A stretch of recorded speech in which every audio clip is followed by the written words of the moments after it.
করবে। মুসলমান কখনো অন্যায়ের বিরুদ্ধে, অসত্যের বিরুদ্ধে মাথা নত করবে না, যদি তারা কি করে? হাসান হোসেনকে ভালোবাসে। ঠিক না বেটি?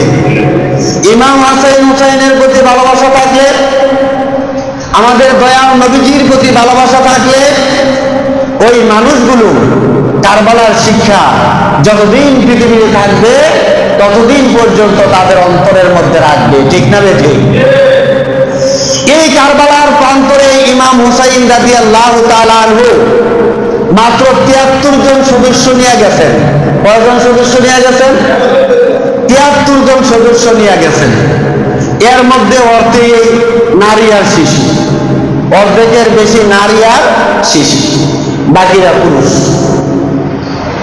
এই কারবালার প্রান্তরে যাওয়ার 2 দিনের মাথায় সেখানে পানি শেষ হয়ে গেল, তাদের আর পানির ব্যবস্থা নাই, খাবার দাবার গুলি শেষ হয়ে গেল। কোন রকমে আরো 2 দিন চলল, কিন্তু চতুর্থ দিনের মাথায় আর 1 ফোঁটা পানিও নাই, খাওয়ার মতন কোনো ব্যবস্থা নাই। হযরত আব্বাস আলামদার ডাক দিয়ে বলেন, ও দয়াল নবীজি সাল্লাল্লাহু আলাইহি ওয়াসাল্লামের নাতি, 1 ফোঁটা পানির ব্যবস্থা নাই, আপনি আমাকে যদি অর্ডার দেন আমি চেষ্টা করব ফোরাত প্রান্তর থেকে পানি নিয়ে আসার জন্য। ইমাম হুসাইন রাদিয়াল্লাহু তাআলা আনহু ডাক দিয়ে বললেন, আব্বাস আলামদার শুনেন, ওরা তো 500-র উপরে সৈন্য সেখানে ফোরাত নদীর তীরে, আপনি কিভাবে যায় পানি আনবেন? তারা তো নিমিষের মধ্যে আপনাকে শেষ করে ফেলবে। আব্বাস আলামদার চোখের পানি ছাড়লেন আর কাঁদতে লাগলেন, বলতে লাগলেন, ও নবী পরিবারের সদস্য, আহলে বায়াতের প্রতি আমাদের ভালোবাসা, ইমাম হাসান হুসাইনের প্রতি আমাদের ভালোবাসা, খাতুনে জান্নাতের প্রতি আমাদের ভালোবাসা, আমাদের জীবন থাকতে ইমাম হুসাইন রাদিয়াল্লাহু তাআলা আনহুর পরিবার পানি পানি ভরে হাহাকার হয়ে যাবে, এটা হইতে পারে না। আপনি অনুমতি দেন, আর কিছু সদস্য দেন, কতগুলা মাসুকের ব্যবস্থা করেন, আমি যাব, আমি আমার জীবন দিয়ে হলেও পানি আনার চেষ্টা করবো। জোরে বলুন সুবহানাল্লাহ। পানির ব্যবস্থা নাই। আব্বাস আলামদার নিজের জীবনটাকে বাজি রাখলেন, কুরবানি করলেন, কিছু সদস্য দিয়ে পানি আনার জন্য গেলেন। জোরে কন্যা সুবহানাল্লাহ। ইমান কত বড় শক্ত হলে, আল্লাহ আল্লাহ রাসূলের প্রতি কত বড় মহব্বত থাকলে এই কাজ করা সম্ভব। ঠিক না বেঠিক? নবীজির ভালোবাসা ছাড়া 500 মানুষের বিরুদ্ধে একজন মাত্র মানুষ যাবে পানি আনার জন্য, জীবন দিতে প্রস্তুত। ঘোড়ার উপরে উঠলেন, তীর বল্লম গ্রহণ করলেন, আর ওনার সাথে কিছু লোক ছিলেন, লোকদেরকে বললেন, তোমরা পাত্র নিয়ে কলসি নিয়ে রেখে থাকো, আমি যখন ফোরাতের মধ্যে যাব তোমরা পানিগুলা নিয়ে আসবে, আর আমি সমস্ত সৈনিককে আমি আক্রমণ করে তাদেরকে এক্সাইট করে ফেলতে পারলেই তোমরা দ্রুত পানি নিয়ে আসবে। যেরকম না সুবহানাল্লাহ। আব্বাস আলামদার তিনি যাইতে লাগলেন, ঘোড়ার উপরে উঠলেন, 500 ইজিদি সৈন্য ফোরাত নদীকে ঘেরাও করে ফেলেছে, যাতে 1 ফোঁটা পানিও নিতে না পারে। যেরকম না নাউজুবিল্লাহ। হযরত আব্বাস আলামদার 500 সৈনিকের নিকটে ফোরাত প্রান্তরে গেলেন, যাইয়া বলতে লাগলেন, আজকে নবীর আহলে বায়াত পানি পানি করছে, পানির তৃষ্ণায় কষ্ট পাচ্ছে, তোমরা যদি দয়াল নবীজির উম্মত হয়ে থাকো, আহলে বায়াতকে ভালোবাসো, জান্নাতের সরদারদেরকে ভালোবাসো, তাহলে ছেড়ে দাও, দয়াল নবীর নাতিদের জন্য আমরা একটু পানি নিয়ে যাই। কি করলো? পানি তো দিলই না, বরং বলল, 1 ফোঁটা পানিও তোমরা পাবে না, তোমাদের কাছে একটাই আমাদের কথা, আমাদের এজিদকে তোমরা নেতা মানো, এজিদকে খলিফা মানো। পানি কেন? তোমাদের দুনিয়াবি যত ইজ্জত সম্মান টাকা পয়সা লাগে সব তোমাদেরকে দেওয়া হবে। কিন্তু তারা কি অন্যায়ের কাছে মাথা নত করবে? এজিদকে নেতা মানবে? কোনদিন হইতে পারে না। হযরত আব্বাস আলামদার ডাক দিয়ে বললেন, ঠিক আছে, তোমাদের সাথে যুদ্ধ করা আরম্ভ পানির নিকটে যাব। এদিকে সৈন্যরা আক্রমণ আরম্ভ করে দিল। আব্বাস আলামদার নিজের তরবারিটা বার করলেন, 500 সৈনিকের বিরুদ্ধে চালাইতে লাগলেন। 500 সৈনিককে ফোরাত নদীর দিক থেকে দৌড়াইয়া অন্যদিকে নিয়ে গেলেন। সুবহানাল্লাহ। আর সৈনিকদেরকে আব্বাস আলামদার সাথীদেরকে ডাক দিয়ে বললেন, আপনারা আর দেরি করবেন না, মশকগুলি পূর্ণ করেন, কলসিগুলি পূর্ণ করেন, তাড়াতাড়ি পানি নিয়ে যান। হযরত আব্বাস আলামদার 500 সৈনিককে ঘেরাও করে ফেললেন, অ্যাটাক করে ফেললেন। আর ইমাম হোসেন পরিবারের জন্য আব্বাস আলামদারের সাথীরা পানি নিয়ে আসলো 20 মশক। জোরে কন্যা সুবহানাল্লাহ। কয় মশক পানি আনলো? 20 মশক বা 20 কলসি ধরেন। এই 20 কলসি পানি আর কতদিন যাবে? 4 দিন অতিবাহিত হয়ে গেল কারবালার প্রান্তরে। এই পানিগুলো তারা পান করতে করতে অবশেষে 7 তারিখ পর্যন্ত চললো। মুহররমের কয় তারিখ পর্যন্ত চললো? 7 তারিখের পরে আর পানি নাই। আব্বাস আলামদার আবার ডাক দিয়ে বলতে লাগলেন, এবার আমাকে আবার অনুমতি দেন। ইমাম হুসাইন রাদিয়াল্লাহু তাআলা আনহু ডাক দিয়ে বলে, আব্বাস আলামদার শুনেন, ওই সময় ছিল 500 সৈন্য, কিন্তু এখন তো এজিদ বাহিনী 5000-এর উপরে সৈনিক সেখানে পাঠাইছে, কেমন করে আপনি সেখান থেকে পানি আনবেন? সুবহানাল্লাহ। হযরত আব্বাস আলামদার কি বলতে লাগলেন, হ্যাঁ হুসাইন রাদিয়াল্লাহু তাআলা আনহু, আপনি শুনেন, 500-এর বিরুদ্ধে একটা যুদ্ধ করে বিজয় অর্জন করেছি, পানি আনতে পেরেছি। যদিও তারা আসতে 5000, আমার জীবন দিয়ে আমি চেষ্টা করব পানি আনার জন্য, আপনি শুধু অনুমতি দেন। সুবহানাল্লাহ। বারবার বলার পরে ইমাম হুসাইন রাদিয়াল্লাহু তাআলা আনহু অনুমতি দিলেন। আব্বাস আলামদার যান যান, আপনি পানি নিয়ে আসেন। সুবহানাল্লাহ।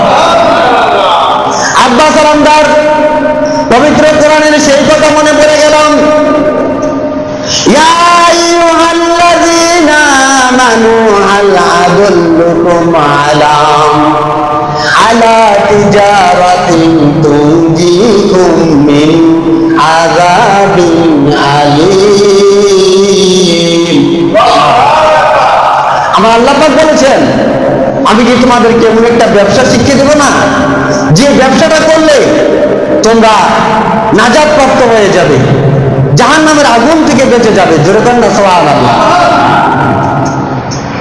তুমিনুনা বিল্লাহি ওয়া রাসূলিহি ওয়া তুজাহিদুনা ফি সাবিলিল্লাহি বিআমওয়ালিকুম ওয়া আনফুসিকুম, যালিকুম খায়রুল লাকুম ইন কুনতুম তা'লামুন। প্যারে হাজিরিন, তোমরা আল্লাহর রাস্তায় জিহাদ করবে, জাহিদু ফি সাবিলিল্লাহ, আল্লাহর রাস্তায় তোমরা কি করবে? জিহাদ করবে।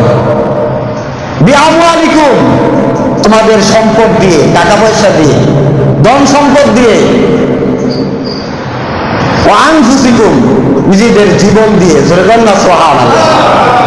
তাহলে আল্লাহর রাস্তায় আমাদের সম্পদ ব্যয় করতে হবে, নিজেদের জীবনটাকেও কি করতে হবে? আল্লাহর রাস্তায় ব্যয় করতে হবে। আব্বাস আলামদার ডাক দিয়ে বললেন, হ্যাঁ হুসাইন শুনেন, 500 হোক আর 5000 হোক, যত সৈনিক হোক আমাকে অনুমতি দেন। আমি দুনিয়ার জমিন থেকে শাহাদাত হইল, আমার কোনো আপত্তি নাই। আমার এই দেহটা, আমার এই জীবনটা আহলে বায়াতের ভালোবাসায় আমি কুরবানি করে দেব। জোরে বলেন সুবহানাল্লাহ। হয় পানি আনবো, না হয় আমার জীবনটা আমি কি করবো? আল্লাহ রাস্তায় দিয়ে দেবো। জোরে বলেন না সুবহানাল্লাহ। কেমন আশেক হইলে এরকম করতে পারে? দয়াল নবীর আশেক ছাড়া, আহলে বায়াতের ভালোবাসার লোক ছাড়া তারা কি করতে পারে না? নিজেদের জীবন আল্লাহ রাস্তায় ব্যয় করতে পারে না।